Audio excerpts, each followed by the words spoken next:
affordable. This is probably going to be a multi-part video.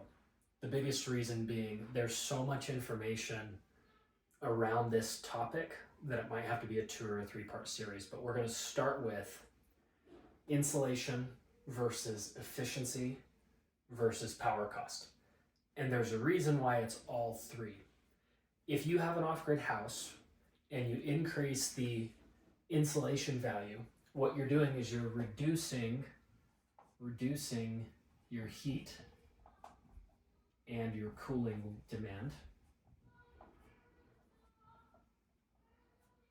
That's what's happening. Your heating and your cooling demand goes way down. If you're increasing the efficiency of, say, your heat pump, or the way you're heating and cooling the house, or the way you're creating domestic hot water, what you're doing is you're reducing the amount of kilowatt hours, the amount of energy, kilowatt hours to heat or cool. Okay, so if you're reducing heating and cooling demand, you're also doing the same thing. You're reducing how many kilowatt hours ultimately it takes to heat. You're not reducing how many kilowatt hours directly. You're reducing your heating and cooling demand, and because of that, you need less kilowatt hours to cool and heat. So you're reducing the needed, let's call it that, the needed kilowatt hours or BTUs if you're on gas to heat and cool. Okay? So they do similar things. If you increase the amount of insulation, you need less kilowatt hours. You need less BTUs to heat and cool.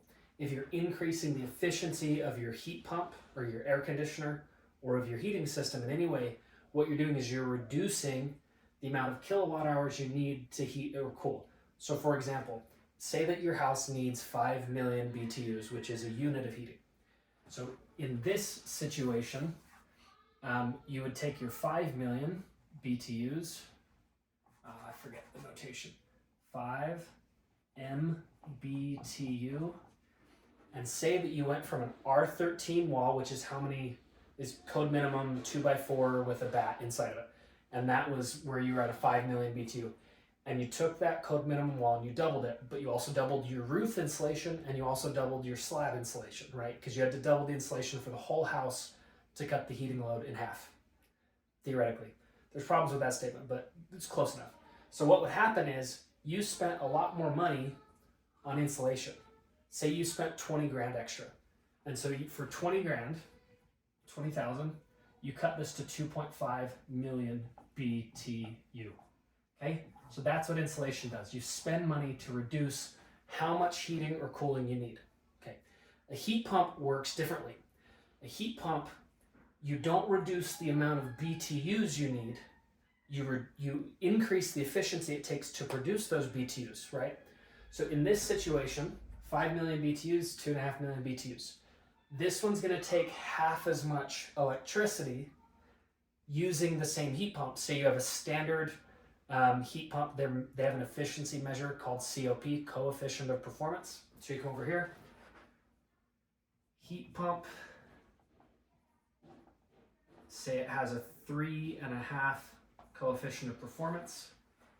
I'll come erase some of this board for clarity's sake.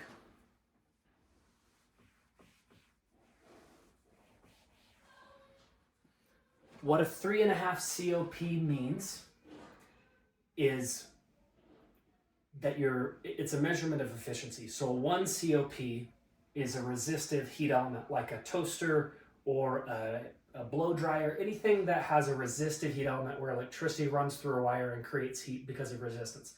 That's defined as a 1 COP. So 1 coefficient of performance, 1 COP, means that for every 1 kilowatt hour,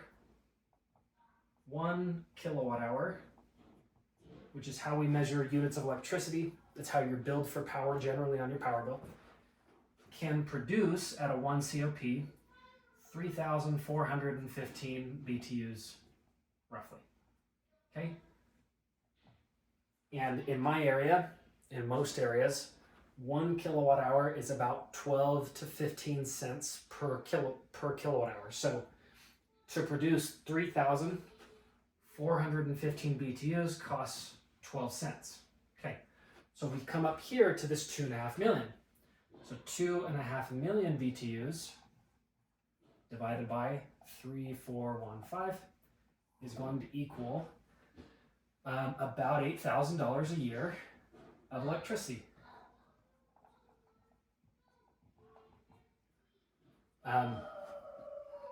If you had 5 million BTUs that you needed to produce, that would look like 16,000 a year in electricity.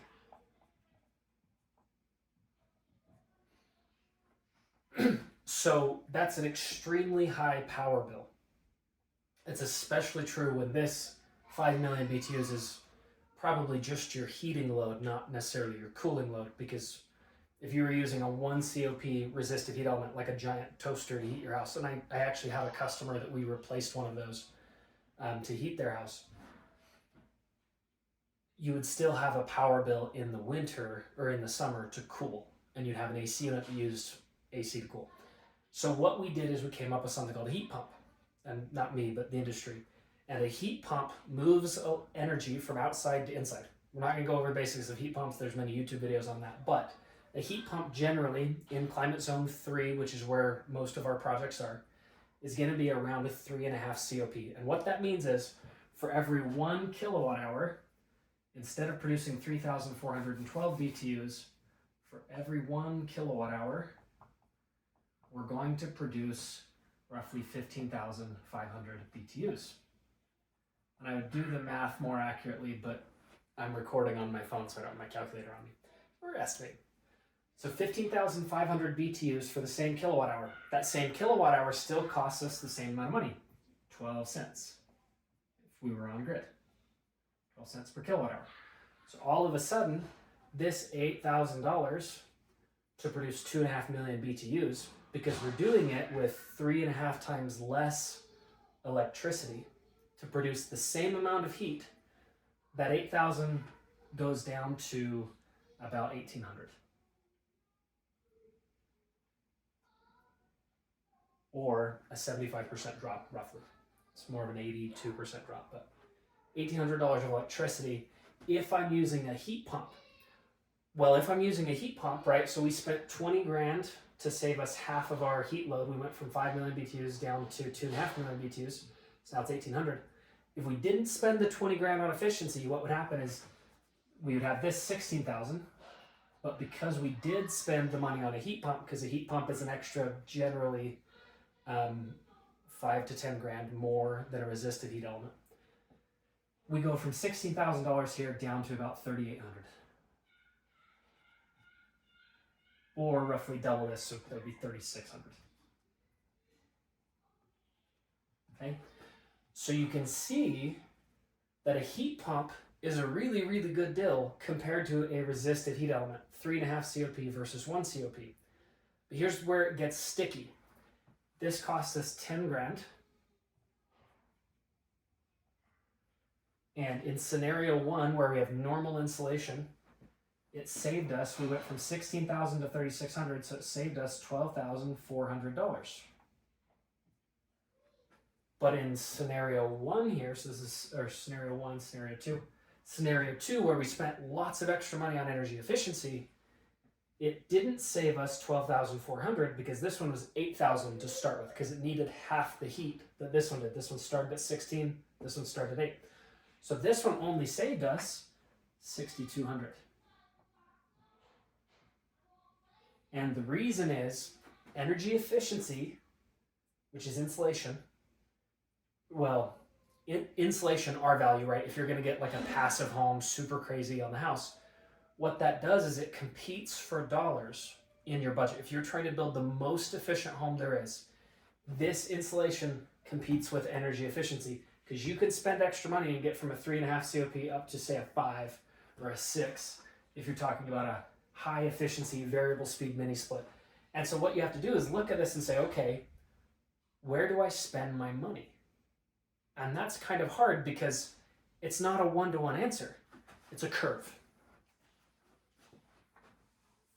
So let's draw that curve.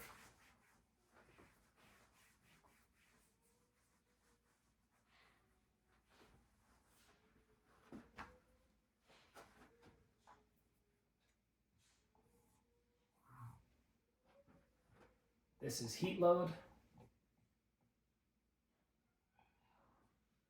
This is efficiency, this is COP, right? So on this side, as our efficiency goes up, our cost comes down. So here's our heat load. So 1 million BTUs up to 1, 2, 3, 4, 5 million BTUs. And you get to decide, you can spend money to make your house extremely energy efficient, and then you can buy a very nice, very efficient heat pump, COP heat pump, high efficiency heat pump. And the problem is, here's your cost. And let's say that this is $500 a year. And this is very common for passive houses. They have extremely high, this is 1 COP, 2 COP, 3 COP, 4, 5, 6. This is a 6 COP variable speed heat pump. There's a 1 COP resistive heat on it. And the problem is, every notch higher you get on this, you're spending more money to get a better HVAC system. And in a regular 2,500 square foot house, to get a very, very high-end Mitsubishi variable speed system, you're talking about maybe 10 to 15 grand over a normal heat pump, which is 5 or 10 grand over an electric resistive heat element. And so you spent 25 grand to be here instead of here, right? Well, on the other hand, this is also true on your heat load. You can spend more money to reduce your heat load by increasing the quality and the amount of your insulation in the house. Okay, so, and it's about 10 grand per million BTUs, maybe 15, because it gets harder as you get closer to the bottom. It's a reduction of return. What's that called? It's a point of diminishing returns. That's what it's called. You're hitting a point of diminishing returns with both of these investments. You can spend a whole bunch more to get more efficient on your heat pump. You can spend a whole bunch more to get more efficient on your house envelope. And we'll get to why power cost has to do with that in a second. But right here, you spent 25 grand to get very low heat load. You had a 6 COP running it. So now your power bill per year is literally $45 per month. Extremely low at, say, 12 cents per kilowatt hour. Okay? Up here, say that we did a code minimum house. So a code minimum house looks like, you don't have to have a heat pump for heating, but that's pretty easy to do for pretty cheap. So say you spent 10 grand on a heat pump. So now you've got a heat pump that's got a 3.5 COP, something right there. And you have a code minimum house, so you're at 5 million BTUs. So right here, 3.5 COP, 3.5, 5 million BTUs of heat load. What that looks like from a power bill standpoint is about $2,900 a year. Okay, so you can think of it this way: 1 million BTUs divided by 6. 1 million BTUs divided by 6 COP times your rate of power equals about $500 a month. Okay, but if you 5 times your heat load, you 5 times your power bill, that's $2,500. But you also cut your efficiency in half. So this isn't like $2,900, this is like $3,900. And the problem is, somewhere in the middle is the right answer. Somewhere in here, a little bit more insulation, a little bit higher efficiency makes sense in this scenario. But what happens if you're in rural Utah and you only have a 6 cent per kilowatt hour power bill, right? So here's where power comes in. It didn't cost you any less, really, to put the HVAC system in that was super high efficiency. It didn't really cost you less to reduce your heat load, right? So 10 grand each of these, so you're 50 grand to get down here. but your savings cut in half, right? Because the power was cheap to begin with. And so this is the problem with very high efficiency houses, like passive houses, where they've got incredible amounts of money, say 50 grand, that are just extra insulation over a code minimum house. And they bought the nicest HVAC unit they could find. Sometimes they do an ERV, and that's another 10 grand, right? So it might be 35 grand on this side, and they don't have a lot of air loss. But what happens is they spent 50 grand plus 35 grand. They spent 85,000 to go from, it used to be 3,900 down to 500, which is like a pretty good deal, 3,200 a year. That's a 20-year payback. It's not a great deal. But now it's even worse, because if the power rates are cheap to begin with, this is $1,750. If you had 6-cent power instead of 12-cent power. And so now the savings is only $1,500. And $1,500, 85 divided by 1.5, that's a 60-year payback. Okay, it's a 42-year payback. And I know I'm throwing a lot of numbers at it, but the basic idea is the same. As power gets cheaper, insulation is no longer a good idea from a cost-effective standpoint. There are other really good reasons for insulation, especially in like the Northeast, where you get condensation, where you have moisture problems.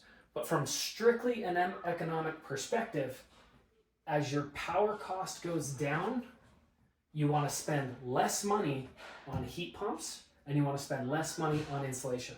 As your heat pump efficiency goes up, you are going to spend less money on power, even if it's more expensive, right? Because you're using less of it. But it also makes your insulation less cost effective. And so when we run models to decide what's the most cost effective insulation, we can't answer that unless we also know the type of heat pump you're trying to run and the power cost you're going to be running it on. And so the problem is, you can't make a decision about insulation in isolation. You have to make a decision about insulation when you take into account the type of heat pump you're using and the cost of power. And so those three are really tightly linked.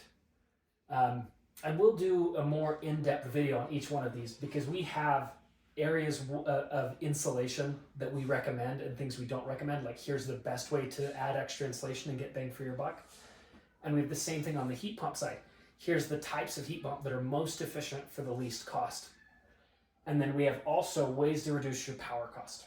And this one specifically has to do with solar. The bigger your solar panel system, generally the lower your power cost, because it might take me 30 grand to install 20 solar panels, an inverter, and a battery, but it might only be 35 or 36 grand to do 40 solar panels, an inverter, and a battery. And what that meant was, for the amount of power you had, you only paid 25% more, but you doubled the power. And so if you were paying 12 cents, all of a sudden you're down at 8 cents. And so this is a very real problem for an off-grid house. The more you invest in solar, the lower your power cost. The more you invest in heat pump, the less power you need. The more you invest in insulation, the less heat you need. You could spend extra money on every one of these, and the problem is you would just end up with a super expensive house that had a solar system that was too big and a heat pump that never ran. And that's what like passive houses generally are. And I love passive houses, they're beautiful, but they only take into account what's the most aggressive we can be here. Generally, sometimes they say, okay, we're gonna be super aggressive on insulation and on the heat pump, which means they're completely low on their power cost, which is great if you reduce the amount of power you're generating, if you do a smaller solar system. But a smaller solar system isn't that much cheaper. And so you have to weigh each of these factors when you design an off-grid house. You want the solar system to be the right size. You want the insulation to only be the insulation that makes the absolute highest value return. Because if you go from 10 inches of insulation to 15, you're only saving an additional increment of 25% power. And so, oh, let me see, is that right? No, you're saving an increment of 33%. I apologize. If you go from 10 inches of insulation to 15, you're saving 33% of the power you were losing out of the wall or out of the roof, whatever we're talking about. We'll do an entire video on insulation. We'll do an entire video on heat pump selection. We'll do an entire video on solar system design and power cost and how those relate. But this is the big problem that most people don't understand. You can't invest in one of these over the other two. You have to balance the three together, or else you're overspending for no reason. And this is going to be video 2 of battery builds. How do we balance insulation versus energy efficiency versus power cost or power production from a solar system? Thanks.